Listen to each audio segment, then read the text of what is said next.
Merci Stéphane. Merci également Madame Stepanov. Et bonjour à toutes et à tous.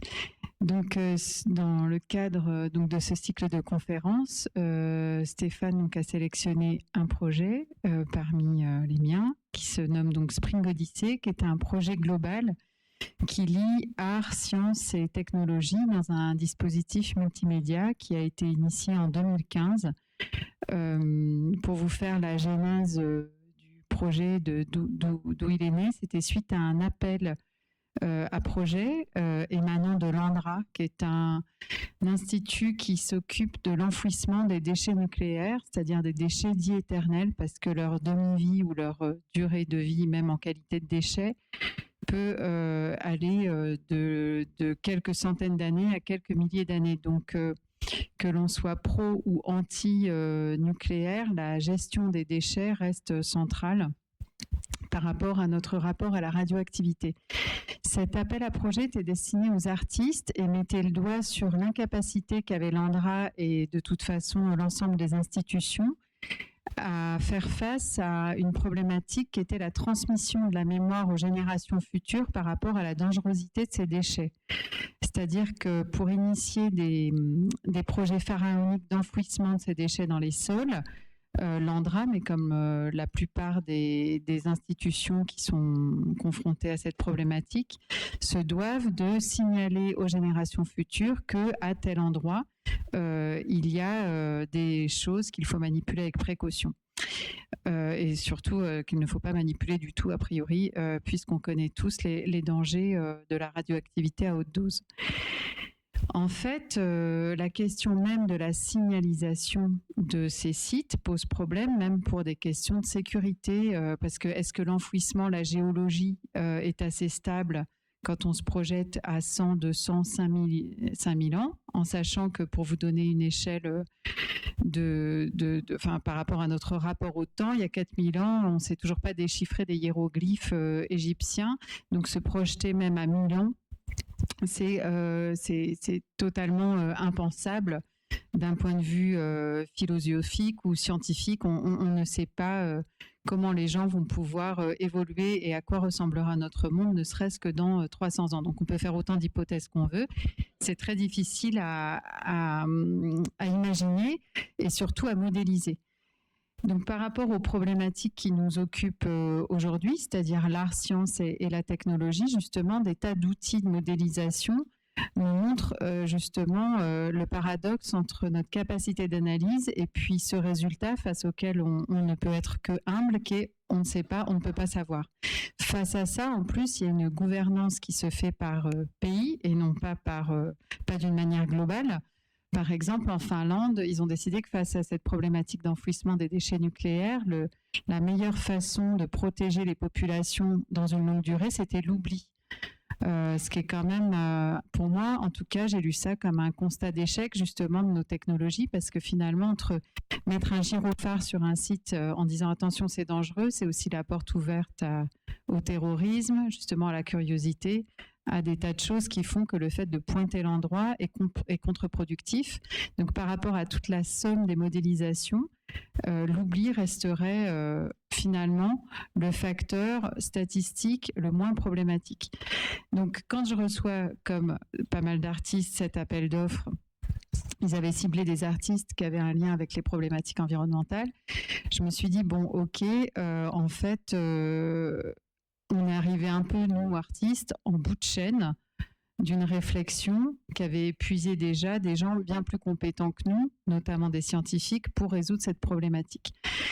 Le fait est, comme intéressant à ça, j'ai fait un documentaire que je vous recommande chaudement qui s'appelle Onkalo, dont je ne me souviens plus du nom du réalisateur, mais qui est facile à retrouver, qui est pas forcément fascinant d'un point de vue réalisation, mais justement qui raconte le rapport que la science a avec la communication, notamment le fait de dire je ne sais pas, c'est compliqué à admettre. Pour la société de communication qui est censée rassurer et l'impossibilité qu'on doit rassurer, le je sais pas est inaudible. Alors forcément avec le Covid et certains films qui sont sortis récemment, Évidemment, aujourd'hui, ça paraît beaucoup plus audible, mais en 2015, je ne sais pas, face à un problème comme ça, l'Andra ne s'en dépatouillait pas, quoi. Donc, j'ai décidé, moi, de me dire, en fait, cet appel d'offres, je le trouve un petit peu pas forcément très respectueux des artistes, simplement parce que on était un peu instrumentalisés comme des outils de communication à défaut.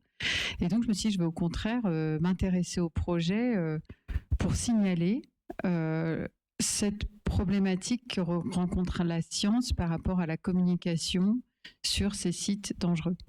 Et donc j'ai eu envie d'aller à la fois vers des scientifiques et à la fois vers des technologies, parce que moi je suis pas forcément une artiste du numérique, mais j'essaie de mettre en lien des médias qui sont cohérents avec les sujets abordés. Et le fait est que, comme là on parle d'invisible, la radioactivité à haute dose et de territoires interdits et de data, c'était une nouvelle croyance, parce qu'on est dans un environnement, quand on parle de ces problématiques-là, qui ne sont que data, données, donc auxquelles il faut adhérer pour comprendre la complexité de la dangerosité de cette histoire. Donc on est forcément équipé à minima d'un compteur Gégère qui permet de se repérer dans les espaces plus ou moins radioactifs, et ensuite à des tas d'objets de modélisation qui permettent de cartographier des territoires avec des zones d'irradiation très hétérogènes. La problématique, alors pardon, parce que je ne suis pas une grande experte des PC et encore moins de PowerPoint, voilà.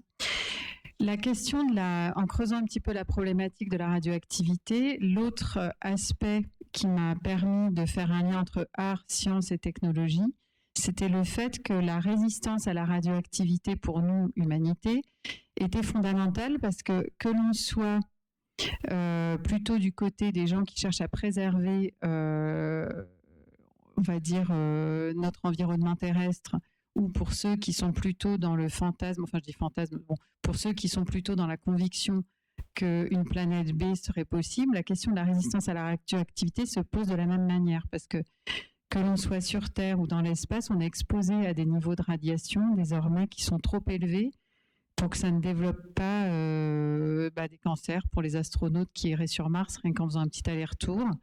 Ou sinon, on a, comme en plus du coup c'est d'actualité, des problématiques Tchernobyl bis, Fukushima bis, ou plein d'autres zones qui sont largement aussi irradiées, mais qui ne sont pas encore officielles, notamment en Sibérie, en Russie et dans d'autres parties du monde. On va être confronté avec des instabilités nucléaires. Alors, je ne parle pas, vu que c'est d'actualité, effectivement, là j'étais en 2015, mais moi j'étais très inquiète des centrales, mais c'est vrai qu'aujourd'hui on peut parler d'armement. Donc bref, toutes ces problématiques-là font qu'on reste les deux pieds bien ancrés sur la terre, ou qu'on essaye de s'exiler un peu plus loin. La question de la résistance de la radioactivité se pose. Donc que ce soit la NASA, avec qui aujourd'hui je collabore de loin, ou avec des biologistes qui sont des spécialistes de la biologie végétale, tous ces deux corps portés par la même recherche qui est la résistance à la radioactivité, ces recherches convergent, alors que les idéaux qui sont derrière et les politiques derrière, et je ne parle pas des financements, sont tout à fait différents. J'en reviens donc maintenant, après cette intro, à Spring Odyssey. Pourquoi Spring Odyssey ? Parce que ça fait référence au Sacre du Printemps, le titre. Donc le Sacre du Printemps, qui est une pièce chorégraphique de Nijinsky. Alors je vais essayer de la lancer. Voilà. Et je vous demanderai de porter votre attention sur les danseurs. Le petit groupe, voilà.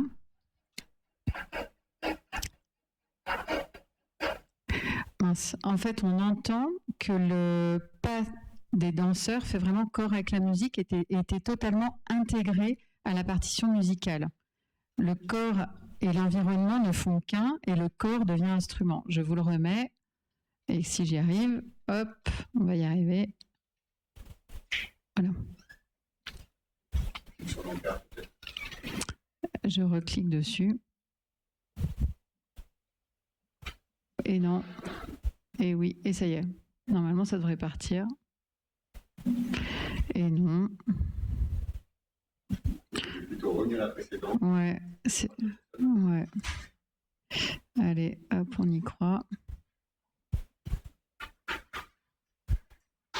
Peut-être que je la sélectionne. Ça y est. Ah, ça y est. Donc, ça, c'était vraiment la partition originale. C'est comme ça que Stravinsky, le compositeur, et Nijinsky, le chorégraphe, ont travaillé. Et ça, c'était extrêmement novateur.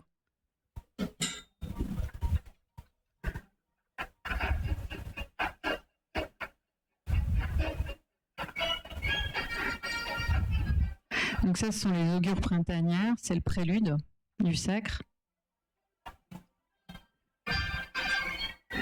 Et donc, je remets encore un peu.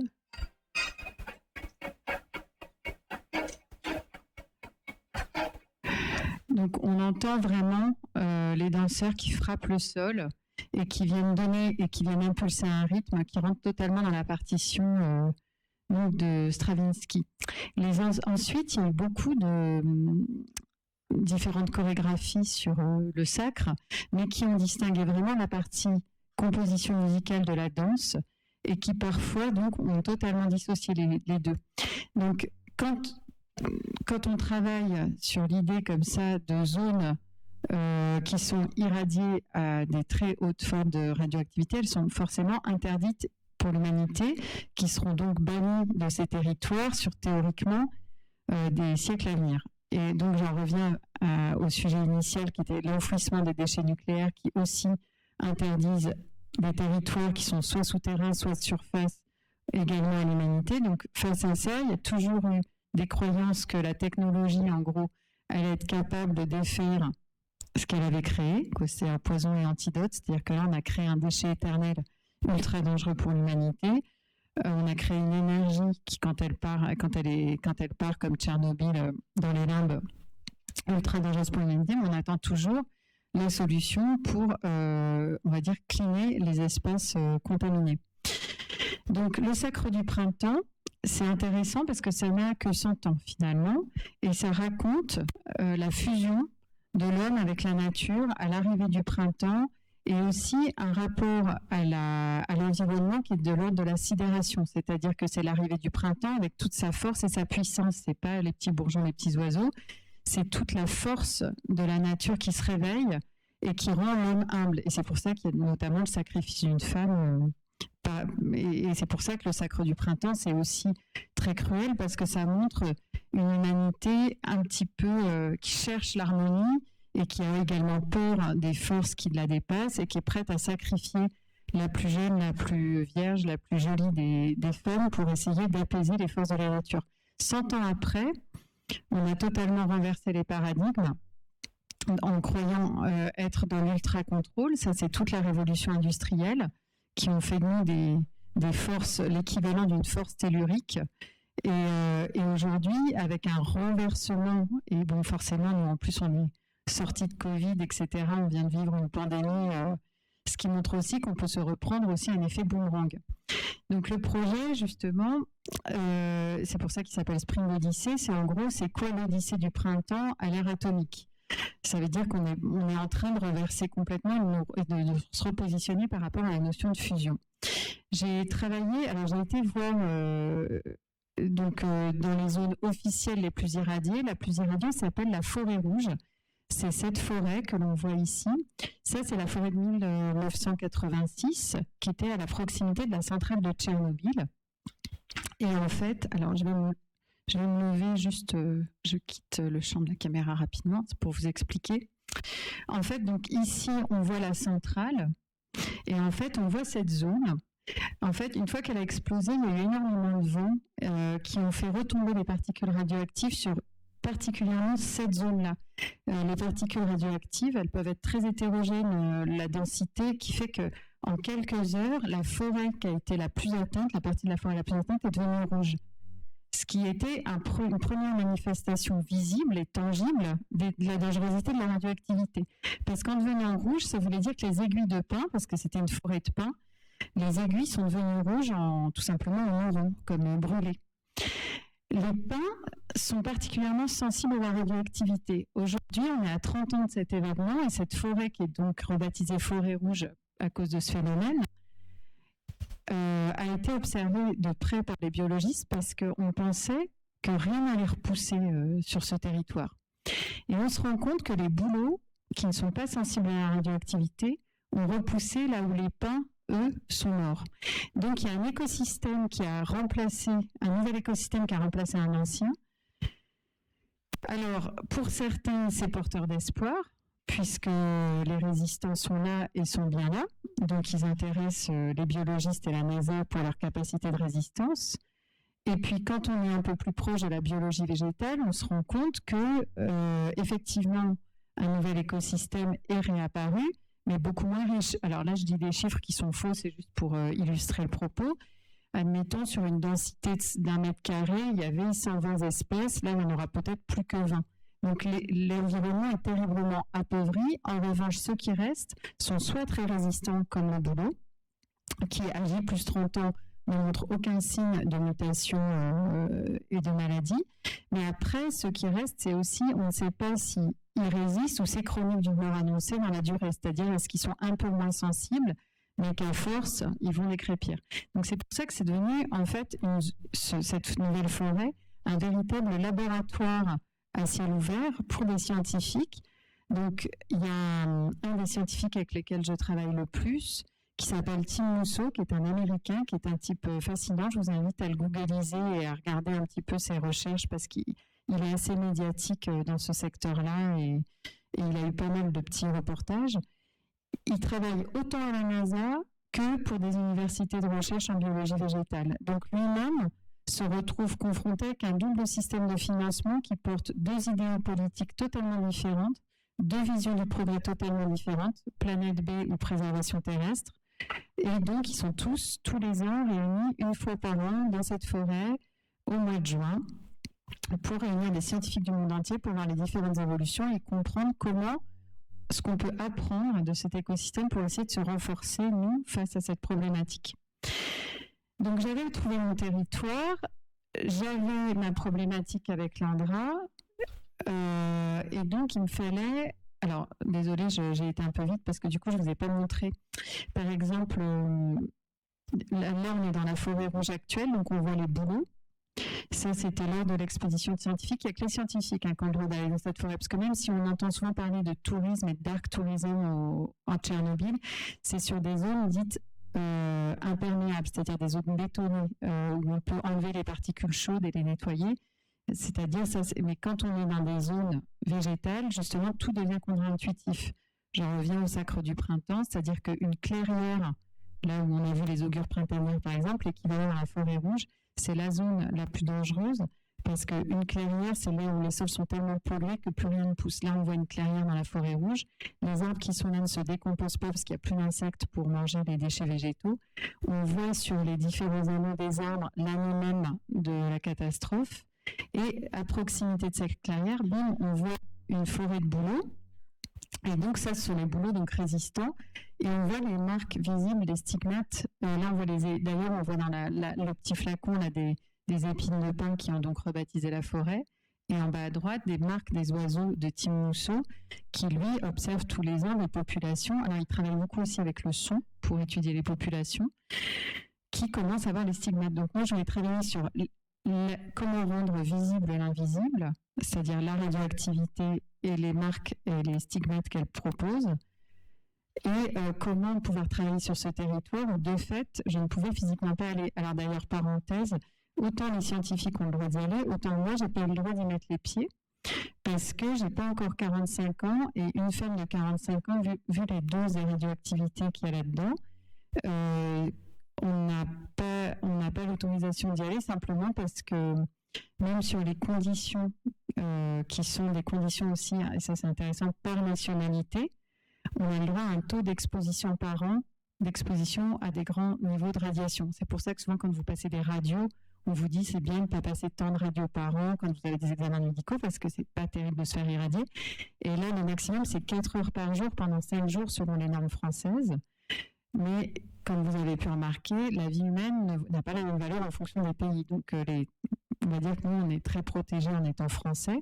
Et donc, moi, en tant que femme française, si je voulais encore avoir des enfants, mettons, je n'ai pas le droit de m'exposer autant, donc légalement, je n'ai pas le droit d'y mettre les pieds. Donc les scientifiques qui y vont sont des hommes ou sont des femmes de plus de 45 ans si on est française. Mais évidemment, il y a énormément, notamment d'Ukrainiens et de femmes ukrainiennes qui travaillent toute l'année. Bon, ça c'est un autre sujet. Donc, voilà, bon. Pour travailler maintenant, là je vous ai posé un contexte, et maintenant le projet artistique qui était lié à l'Indra, c'était, moi je voulais travailler avec le vivant, et je voulais travailler avec des scientifiques, parce que c'est un sujet complexe, et je trouvais ça cohérent de travailler avec un végétal de fait, parce que le végétal étant un objet, un vivant fixe, c'est souvent ce qui est le plus étudié dans ce genre de zone, parce que de fait, ils ne peuvent pas fuir. Donc, ils sont obligés de collaborer avec et de subir leur environnement. Et donc, pour l'observation scientifique, forcément, c'est beaucoup plus simple d'observer une plante d'une année sur l'autre qu'une bestiole qui peut se promener, et encore plus d'humains qui peuvent mentir. Donc, je voulais travailler avec au départ, je me suis dit, je vais imaginer un monstre, un peu le Frankenstein végétal, c'est-à-dire pas du tout le Frankenstein en tant que monstre qui fait peur, mais moi j'ai toujours vu Frankenstein comme l'allégorie de celui qui nous renvoie à notre laideur en fait. C'est-à-dire, tu m'as fait laid, mais j'ai le droit. J'ai le droit aux soins, j'ai le droit à l'amour comme les autres. Donc finalement, qu'est-ce qui te dérange, qu'est-ce qui te renvoie ma monstruosité, qu'est-ce qui me prive de droit dans le fait d'être monstrueux. Donc je voulais un espèce d'allié monstrueux qu'on soit obligé d'aimer malgré son apparente laideur. Et je voulais faire un objet symbolique qui puisse s'inscrire dans différentes mémoires, qu'elles soient biologiques, en s'inscrivant dans une nouvelle espèce avec toute la nomenclature, la ramification et les protocoles hyper lourds que ça nécessitait. Donc, il me fallait une pomme parce que la symbolique de la pomme, elle est universelle et je vous passe la symbolique de la pomme. Les maïs parce que l'OGM. Et je voulais qu'elle change de couleur en fonction de son exposition aux différentes doses de radioactivité. Donc, comme et ça c'est le privilège d'être une inculte, je me suis ramenée sans problème, avec toute ma croyance que la science pouvait tout résoudre, en arrivant avec cette 3D que j'avais faite, d'une pomme maïs, qui était donc en gros interactive avec son environnement et qui pouvait fonctionner comme une sorte de compteur GGR organique, duquel on allait devoir prendre soin et on allait devoir collaborer avec cette plante, et je voulais la semer sur tous les terrains du monde entier pour qu'elle change de couleur, pour qu'on découvre tous ces sites qui étaient cachés par des États malfaisants et qui faisaient cohabiter des espèces sensibles comme la nôtre sur des sites. Enfin, j'étais partie dans quelque chose de... Voilà, je voulais mettre ma pomme maïs partout, je voulais que ma pomme maïs, elle soit sur toutes les tables de toutes les familles, que tous les jours on la regarde en se disant quelle couleur elle a, mais on va être obligé de l'aimer alors qu'on attend on n'a peur que d'une chose, c'est qu'elle change de couleur, et que toute cette ambiguïté me séduisait beaucoup parce qu'elle me semblait totalement allégorique de la période dans laquelle on était. C'est-à-dire qu'on est obligé d'accepter la complexité d'un monde avec toute sa part sombre, dont les virus, etc. Et on ne peut plus exclure de la nature des choses qu'avant on différenciait, comme dans le cercle du printemps, c'est-à-dire il y a à peine 100 ans, c'est-à-dire d'un côté les pollutions, puis la nature un peu bucolique de l'autre. Et comme on est héritier de cette vision de la nature qui est très saine et très belle, et très positive pour nous, et bien aujourd'hui la forêt rouge c'est ça, c'est que c'est totalement contre-intuitif, ça ressemble à un décor de Walt Disney, sauf que c'est plein de choses extrêmement dangereuses, et donc on ne peut plus se fier à nos intuitions les plus ancestrales pour évoluer, et on a besoin de technologie en permanence pour comprendre cette nouvelle nature. Et la pollution fait totalement maintenant partie de la nature, on est nous-mêmes plein de plastique et plein de mercure, donc on a du mal à dissocier l'ère industrielle de ces milliers d'années plus champêtres et bucoliques.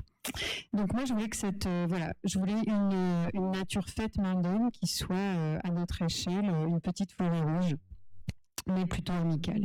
Donc je suis allée voir le CNRS, l'INRA, enfin j'ai fait tous les plus grands, j'ai même été au CEA pour présenter mon projet, puis j'avais demandé je suis arrivée avec mon petit schéma, ma 3D, mon impression 3D au cinéma Pommeil. Je veux exactement ça, mais en vivant. Bon, on m'a expliqué que ça allait prendre 20 ans, coûter des millions et que on ne pouvait pas faire sortir un OGM comme ça d'un laboratoire et qu'en gros, il fallait que j'aie 8 vies, beaucoup d'argent et bon, bref, que c'était... Et donc, ça m'a remise déjà dans un... Mais j'ai mis 2 ans à renoncer et j'ai même trouvé qu'en Corée du Nord, on pouvait me le faire. C'est pas une blague. J'ai beaucoup investigué dans beaucoup de pays pour voir et c'est là où c'est... Voilà, le rapport... Du coup, à la science, avec toute ma croyance qu'elle était capable de tout faire, et le rapport aux lois, et la loi souvent fait morale, c'est-à-dire que quand on est dans un pays comme la France, on grandit avec une vision qui est totalement aussi conditionnée par les lois.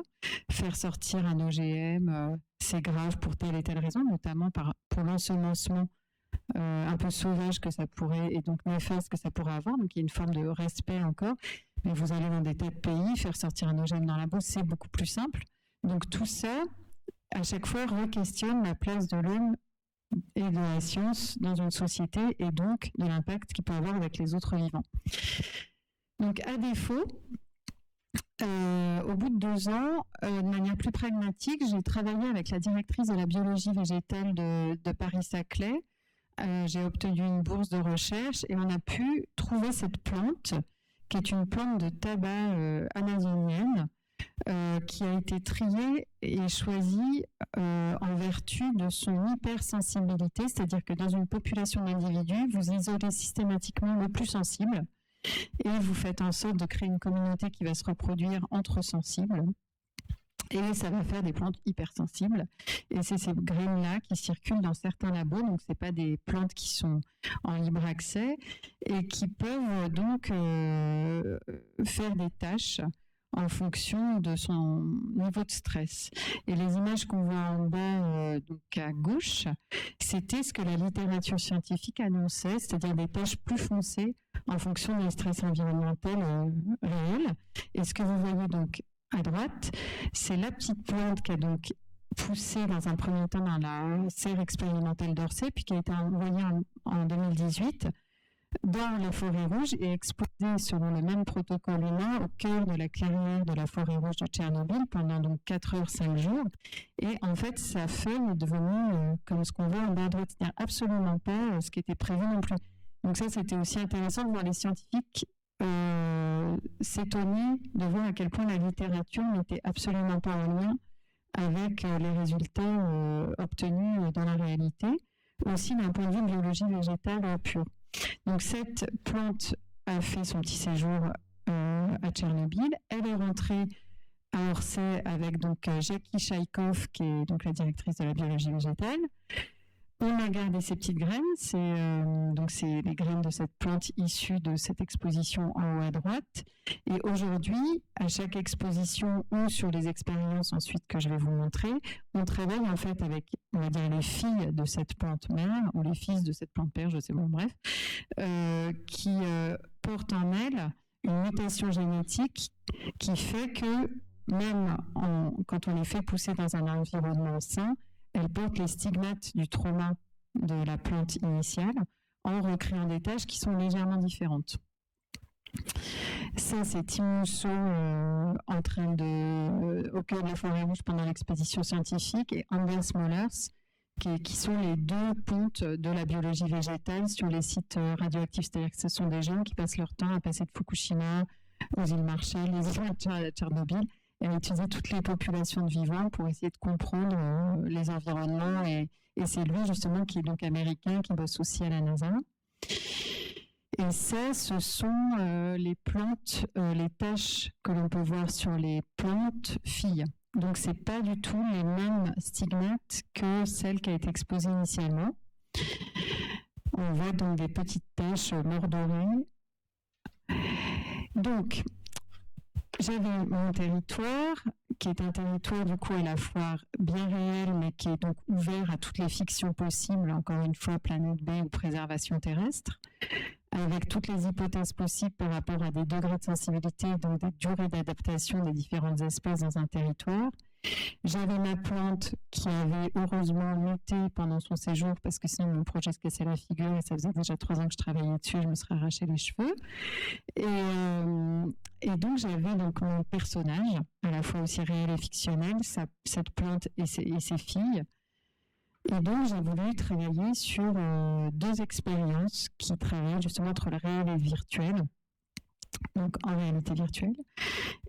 C'est le projet qu'on voit à droite et un projet en réalité augmentée qui est complémentaire.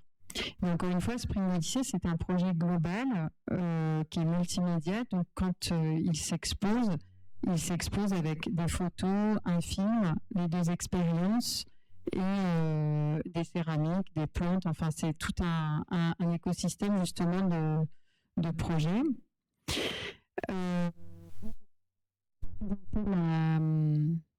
Alors pour présenter la vidéo, ce sera plus simple que je passe sur Internet. Donc, voilà. Donc l'enjeu du projet en VR, c'était de faire un parcours qui justement replongeait l'expérimentateur dans un premier temps dans le fait de ne pas pouvoir faire confiance à ses yeux, parce que tout, c'est le crépitement du compteur GGR qui oriente dans la forêt rouge. Encore une fois, c'est assez spectaculaire dans le sens où ça peut être par des mètres carrés de variation. Vous avez vraiment les retombées radioactives, c'est sur à 2 mètres près, c'est pas du tout les mêmes. Vous pouvez être dans une zone quasiment pas irradiée et passer dans une zone extrêmement irradiée en quelques mètres, alors que visiblement il n'y a pas grand-chose qui se passe. Donc le crépitement du compteur GGR vous oriente complètement et ça fait des espèces de parcours selon moi que j'ai appelé un peu zombie comme ça, parce que on est guidé, on voit bien que c'est plus du tout un langage corporel facile. En plus on peut rien toucher, on peut rien poser, enfin il y a tout un protocole qui fait que le corps est absolument pas dans un... Alors c'est étonnant justement parce que le corps est absolument pas dans un élément épanouissant, donc le décor a l'air très chouette, quoi. On se balade en forêt et puis d'un coup on se balade en forêt comme si on était dans le noir et dans une zone pleine de pics et de choses très agressives. Donc j'avais envie de déjà utiliser la réalité virtuelle parce que déjà, de manière pragmatique, ça permettait de ramener le territoire à soi, à défaut de pouvoir soi aller dans le territoire. Ça permettait symboliquement de refaire vivre et danser une humanité dans un espace dans lequel elle était bannie. Parce qu'encore une fois, c'est aussi un projet qui est censé parler du corps dans l'espace et c'est pour ça que ça m'intéressait de travailler avec le Sacre du Printemps. Et donc de travailler sur un langage corporel qui devenait inconscient. Et c'est vrai que quand vous êtes dans un casque en réalité virtuelle, vous n'avez plus conscience vraiment de vos gestes et c'est pour ça qu'on aime bien regarder les gens faire les expériences aussi, c'est parce que ils ont des mouvements, on dirait qu'ils ne leur appartiennent plus, puisqu'ils n'ont plus conscience réellement des gestes qu'ils peuvent faire et de l'apparence qu'ils peuvent avoir, ils ne maîtrisent plus la portée des choses et ça donne des langages corporels très particuliers que moi je rapproche de ceux qu'on a quand on est dans la réalité de la forêt rouge. Donc, on a un dispositif où la plante, donc ça c'est la plante fille, donc c'est une vraie plante qui a été ramenée, que je mets au cœur dans une scénographie d'un lit d'aiguilles de pin pour faire la référence à la forêt, la première forêt qui est morte. Donc, il y a cette petite pousse. Je pense que pour tout le monde, c'est un peu genre, est-ce que c'est l'espoir, est-ce que c'est là sur un tapis de l'ivoire. Sauf que, en intro, quand on arrive dans l'expérience, on a déjà entendu ce qu'est cette plante. Donc, on sait qu'elle vient de Tchernobyl. Donc, dans la réalité, quand en général on la présente, là, je ne voulais pas amener, mais en général, les gens ne la touchent pas. Parce qu'on a parce qu'on projette beaucoup de peur sur cette plante. On se dit, est-ce qu'elle est irradiée, est-ce qu'elle est irradiante, est-ce qu'elle porte en elle quelque chose qui peut me faire du mal, ou bien est-ce qu'au contraire c'est un objet scientifique qui est porteur d'espoir. Elle porte en elle déjà toute l'ambiguïté de ce territoire et de ce qu'on y projette. Donc Donc je voulais expérimenter aussi, c'est est-ce que par le prisme de la technologie, de l'expérience artistique, on allait dépasser une phobie qu'on ne dépassait pas dans la réalité, c'est-à-dire toucher et caresser cette plante pour que, in fine, et ça c'est l'expérience politique, c'est danser avec elle, fusionner avec elle, pour accepter qu'on est tous dans cette ambiguïté qui font de nous des monstres. Des gentils monstres quand même, mais bon. Donc l'idée, là, c'est une petite vidéo qui montre le dispositif. Je vais aller un peu plus vite.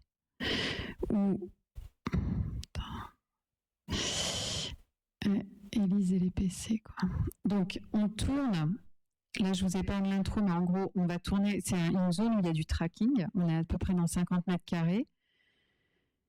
Moi, j'ai pris le parti de prendre un Vive pour ne pas avoir de sac à dos et être le plus libre possible dans les mouvements. Donc, il y a du tracking de l'espace, mais il y a aussi un tracker en plus sur le casque. On doit faire tout un parcours dans un labyrinthe où on est guidé simplement par le son. Pour atterrir donc à proximité donc de cette zone avec la plante. Moi, j'aime que l'expérimentateur soit vu par ceux qui attendent, parce que l'idée, encore une fois, c'est de faire une chorégraphie. Donc, on arrive progressivement aux abords de la plante, mes mains apparaissent, alors que pendant toute l'introduction, on ne voyait pas ses mains. Petit à petit, les mains vont apparaître, puis les avant-bras, etc. Et là, on va toucher donc la plante dans la réalité. Donc, vous avez compris que ce qu'on voit dans la vidéo, c'est ce qu'on voit dans le casque. Et l'idée, c'est de créer une correspondance entre réel et virtuel en apposant sa main dans le virtuel. Mais quand on la pose dans le virtuel, on arrive du coup directement en contact avec la plante. Donc, bon, là, c'est moi qui fais la démo, donc forcément, je commence à la connaître, donc je ne sursaute pas. Mais en général, justement, les gens ne sursautent pas. Et ça, c'était le premier côté positif qui me fait réfléchir sur la réalité virtuelle, en tout cas, parce que, encore une fois, personne ne touche cette plante quand il n'y a pas de casque. Et là, c'est vrai que quand on a déjà 5 minutes d'intro, on est dans une ambiance, etc., on n'a aucun problème à la toucher. Donc, on va la toucher. Tac. Et là, il y a tout un code qui fait qu'il y a une façon de la caresser qui va la faire croître et qui va la faire passer par... L'idée, c'est de la faire aussi, d'un point de vue artistique, résister à différentes formes graphiques. Et donc, je me suis, moi, amusée à faire une représentation en 3D un peu solide jusqu'à passer par toutes les représentations que je pouvais faire en 3D jusqu'au nuage de points pour les interactions, pour aussi passer à travers toutes les représentations graphiques qu'on avait dans la 3D. Et donc, quand on va traverser la feuille, ça va la faire croître plus vite. Quand on la caresse tout doucement, elle croît doucement. Donc, pour les gens qui sont un peu patients et attentifs, la forêt apparaît au fur et à mesure, les bras apparaissent au fur et à mesure. L'environnement, les lumières va passer de plus en plus vite en fonction aussi de est-ce qu'on regarde en l'air ou pas. Bon, bref, il y a tout un code pour la faire croître. Voilà, ça c'est la version la 3D plutôt archi. Là, on va passer en noir et blanc progressivement. La forêt va disparaître. Je vous le fais vite parce que ça dure un peu longtemps. Là, on va commencer à monter avec la plante. Là, elle est arrivée, elle a déjà grandi, donc ça va nous aider à passer du sol et à se relever. Là, on est debout. Les taches vont passer des feuilles à la main. Les mains vont commencer à devenir nervures.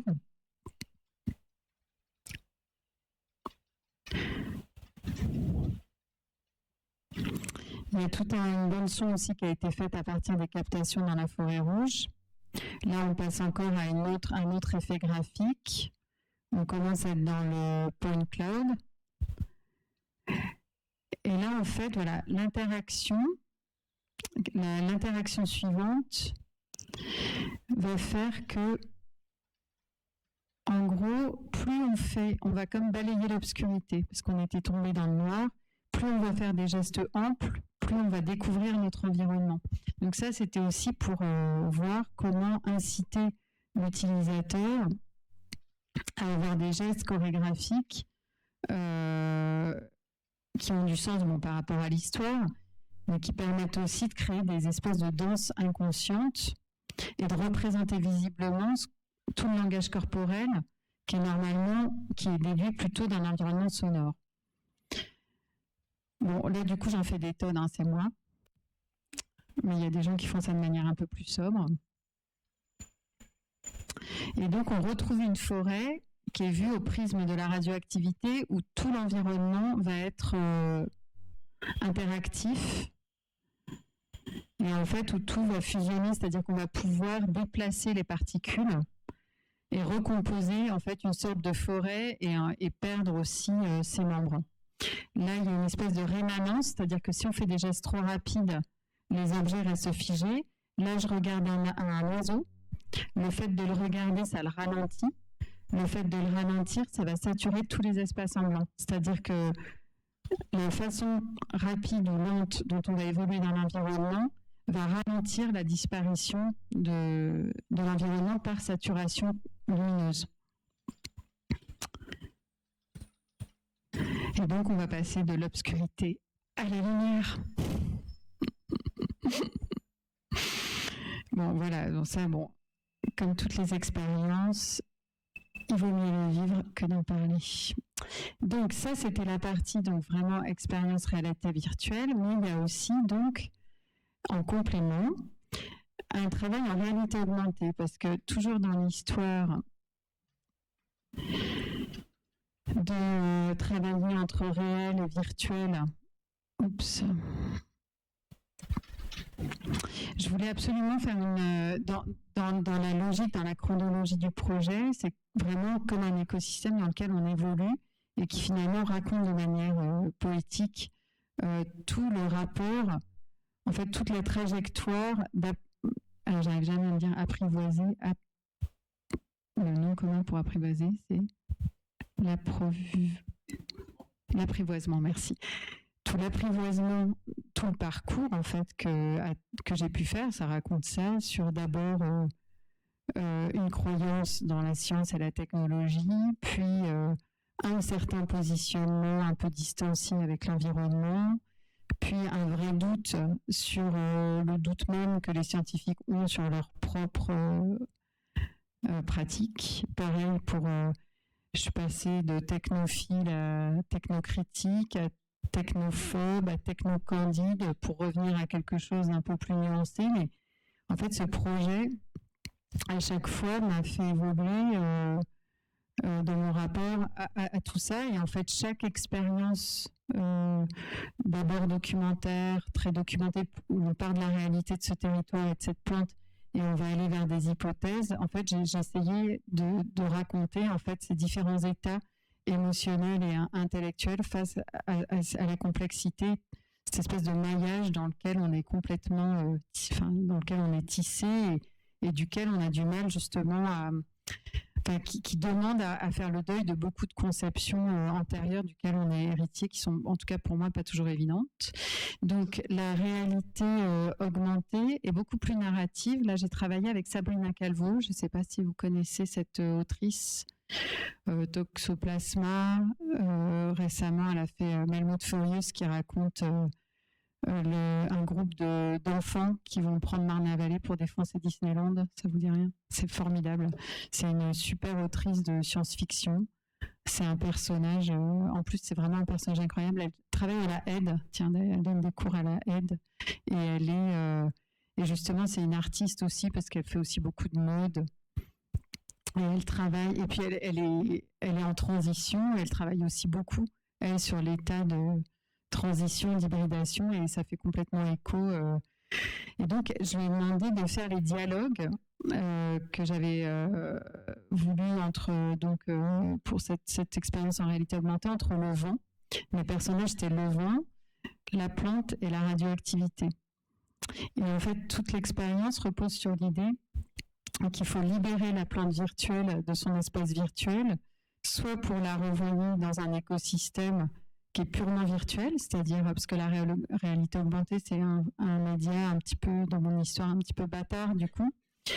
Donc, soit on est complètement immergé dans la virtualité, et la réalité virtuelle est donc plus cohérente, soit on ramène la plante vraiment dans un état naturel. Et donc, l'idée, c'est d'encager virtuellement dans la réalité augmentée la plante. Donc, on est quand même dans un support naturel, vu qu'on est en réalité tangible, vu qu'on est en réalité augmentée. Soit de la libérer, soit de la laisser enfermer. Ça donne deux voies possibles qui orientent ensuite vers d'autres projets. Donc, Sabrina a écrit les dialogues. Donc, l'idée au départ, c'est donc de scanner deux tâches parce que forcément, la notion de tâche aussi est en soi intéressante parce que la tâche, c'est souvent ce qui est sale ou malveillant, alors que nous, la tâche, c'est le stigmate visible de quelque chose qui nous alerte.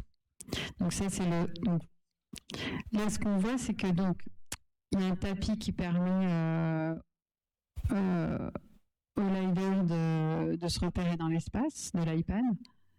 Il y a des structures tangibles qui sont faites en métal, c'est celles qu'on voit derrière, des espèces de petites structures blanches. Et en fait, je voulais que ça c'est le départ de la cage, on va dire, et je voulais que la virtualité vienne se greffer sur la réalité. Donc le vent va vous raconter, bon là c'est en anglais, mais bon là le vent il vous suit, vous pouvez jouer avec et tout, et c'est un peu le narrateur qui vous emmène dans l'histoire et qui vous explique que lui en fait il s'en fiche des frontières, comme la radioactivité, comme les nuages, c'est typiquement un des non-vivants qui font partie de l'environnement, qui ont plus d'agentivité que les vivants eux-mêmes, et ça c'était intéressant aussi, c'est-à-dire qu'encore un élément invisible est plus puissant aujourd'hui que la radioactivité elle-même, parce que sans le vent et les incendies vont déplacer les problèmes de radioactivité en cassant complètement tout ce qu'on a essayé nous de bien mettre en boîte. Donc l'idée c'est d'avoir donc là il raconte un petit peu pourquoi la plante, en fait, le vent et la radioactivité sont amoureux de la plante, grosso modo. Et ils vont chercher à savoir. Alors attendez. Donc, la plante, va apparaître. Donc, va apparaître sur son socle. Donc là, le virtuel vient se greffer sur son premier socle. Bon, alors ça, après, c'est mes petites histoires de sculpture. Du coup, moi, je trouvais ça intéressant aussi de dire c'est quoi un socle réel, c'est quoi une sculpture virtuelle. Mais donc, la plante vient se greffer sur le socle. Et ça peut être aussi un peu la métaphore d'une racine. Donc, quand le vent, et quand on se rapproche avec l'iPad, le vent passe à travers les feuilles et la fait frissonner. Donc, on a un tour d'interaction entre le virtuel, mais voilà, donc la cage va apparaître et va se greffer sur des points. Alors là, oui, je suis désolée, c'était à Scopiton, c'était une première, donc tout est décalé. Depuis, on a réglé les problèmes techniques, mais théoriquement, la cage virtuelle, elle vient vraiment se greffer sur tous les points aigus du sol et des structures. Là, on voit des décalages, mais vous voyez, ça se balade. Et donc là, il va falloir avec le doigt dessiner sur l'écran, et c'est nous qui allons encager toute la plante. Donc là, ça c'est mon doigt qui vraiment dessine sur l'écran et qui vient dessiner dans le réel une cage virtuelle qui va venir enfermer la plante. Donc voilà. Je ne sais pas comment je peux mettre un peu plus de son. Pas beaucoup de son. Bon, enfin ça, si vous voulez le revoir sur Internet, bon là la plante se balade parce que justement, en fait, la salle était tellement plongée dans le noir que l'iPad perdait ses repères. Donc, on se rapproche de la plante, la radioactivité parle, et elle explique que les tâches, c'est ce qui lui donne sa force, la force qui nous a tous émus, et que les tâches sont finalement à regarder, au lieu de nous faire peur, elles sont à regarder avec amour. Et donc, Il s'agit vraiment d'une dispute entre le vent et la radioactivité pour savoir si la radioactivité, en aimant trop cette plante, ne va pas finir par la brûler, et le vent, en essayant de la balayer, va justement lui enlever ses tâches. Enfin bon, voilà, donc il y a toute une allégorie sur qu'est-ce qui fait du bien, qu'est-ce qui fait du mal. Évidemment, personne s'en sort bien. Donc là, ensuite, on est pris à partie par la radioactivité qui nous dit stop, ne venez pas si on s'approche, le vent qui nous ramène. Donc tout ça, c'est de la détection avec du tracking et on doit danser aussi encore autour de la plante. C'est une expérience multi-user, on peut être à 4 iPads, ce qui veut dire que comme la plante, elle est toujours localisée sur son socle tangible, l'idée aussi, c'était que les gens puissent se voir les uns les autres, interagir avec ça autour de la plante et avoir plusieurs captations vidéo de ces interactions. Bon, et donc, à un moment donné, si on s'approche... Ah oui, ça, j'ai été très contente, ça a fonctionné, ça. En gros, pour libérer la plante, la radioactivité va demander l'utilisateur de chuchoter des choses à la plante. C'est-à-dire qu'on peut jouer avec le micro de l'iPad, et donc plus on souffle, et plus on lui dit des trucs, et plus on lui parle, et plus les cages et les fragments de la cage vont tomber. Donc ça encourage l'utilisateur à parler. Et ça, moi, j'ai demandé l'autorisation et ça m'a fait plaisir parce qu'en général, on me la donne, d'enregistrer ça. Donc là, aujourd'hui, j'ai une banque de données de son. Et en fait, je m'attendais à entendre que des bêtises, honnêtement, parce que moi, j'aurais été la première à en dire. Et en fait, pas du tout. Et ça m'a fait plaisir. Ça veut dire qu'au bout d'un quart d'heure, parce que là, on a un quart d'heure d'expérience, les gens se sont installés dans l'expérience. Le vent et la radioactivité, c'est quand même un langage très poétique et vraiment, je vous encourage à lire ce que fait Sabrina Calvo parce que, enfin, moi, je suis complètement fan, mais c'est très, très bon.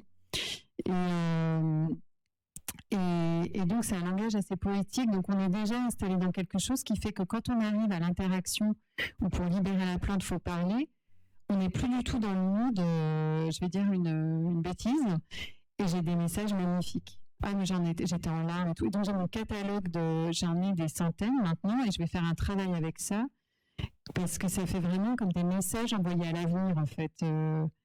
Et donc, ça, c'est le prochain. Je vais faire un travail sur ça. Et donc, plus on parle et plus la plante.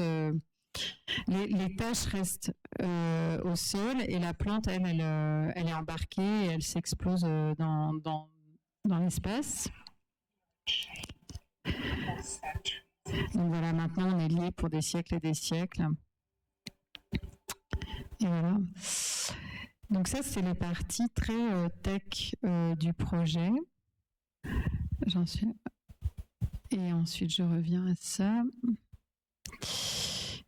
Et en fait, pour finir, toujours dans cette idée donc, de sacre du printemps initial, de chorégraphie, de danse et tout ça, c'est l'été dernier.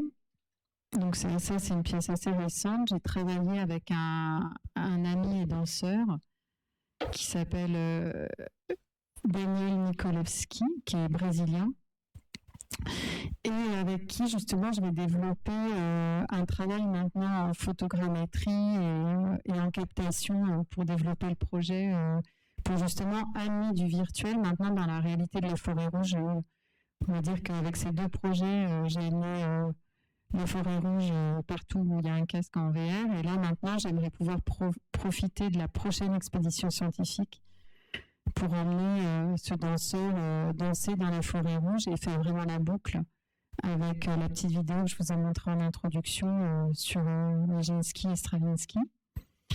Et là, le projet sera bouclé. Et donc c'est lui. Alors, je suis très fière de la bande son, c'est dommage parce que c'est Tayondai Braxton, je ne sais pas si vous connaissez. Si vous ne connaissez pas, vous avez de la chance, vous allez découvrir. C'est très beau. Est-ce qu'on peut avoir un peu de son ? Non. J'avoue qu'il y a un micro de haut-parleur en haut. Ah bon, tant pis.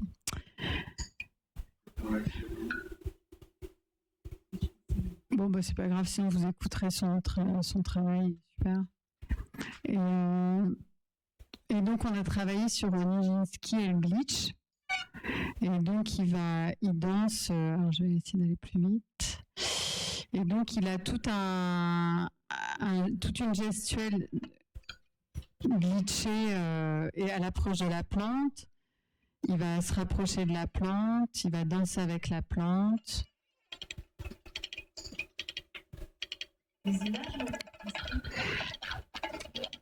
J'adore ce son. Moi. Les images, alors, c'est dans le Lot-et-Garonne.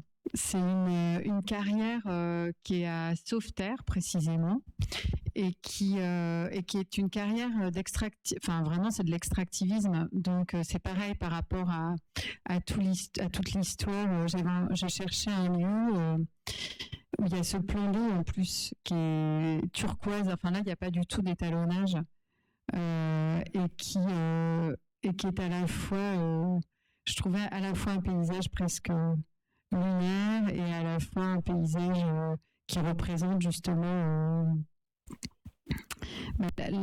le côté totalement infertile au bout d'un moment de l'exploitation, quoi. Et lui,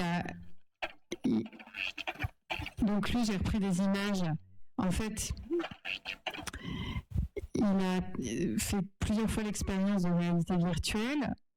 Il en a déduit des mouvements. Moi, je l'ai filmé en train de faire l'expérience en réalité virtuelle et c'est ces mouvements-là, après, pour lesquels il a fait une chorégraphie. Et on va aller continuer à travailler là-dedans. Donc, il a tout un travail. C'est un artiste super qui, lui... donc, on en reprend les images. Je vais aller plus loin. Lui, il a tout un travail avec les cordes. C'est son travail. C'est lui qui a ramené ça dans le projet. Où il passe son temps à s'enchaîner partout, à s'accrocher partout. Et donc moi j'avais envie qu'il réancre la plante dans un endroit un peu symbolique. Et donc qu'il fasse tout un... Donc on s'est mis au fond d'un gouffre. Et voilà. Et à la fin, on s'en va comme ça et on décolle. Et en fait, c'était pour refaire un motif un peu pariétal, parce que là, on est juste à côté des grottes de Lascaux. Et je voulais que ce soit un peu les racines qui rappellent les structures en métal. En fait, c'est pour ça que ça vaut le coup de voir l'exposition avec tous les médias, parce que une pièce en amène à une.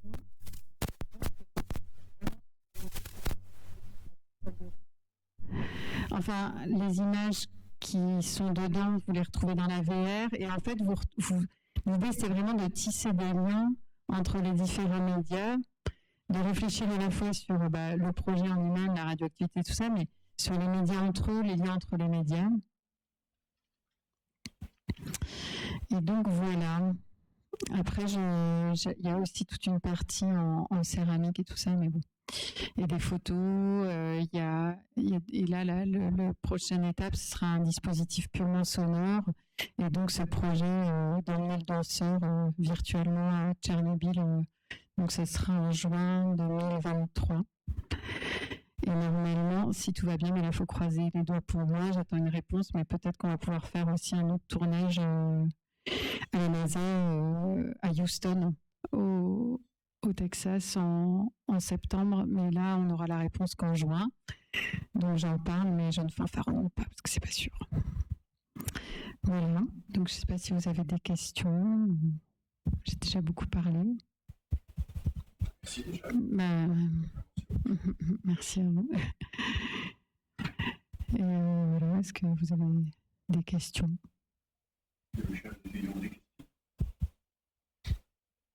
Pas forcément une question par rapport à ce que je dirais. En tout cas, merci pour votre attention.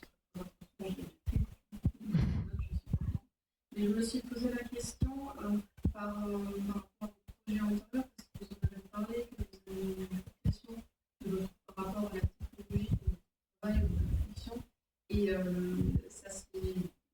Vous pouvez donner notre exemple pour que ça s'est manifesté dans le projet antérieur? Ah oui. Alors,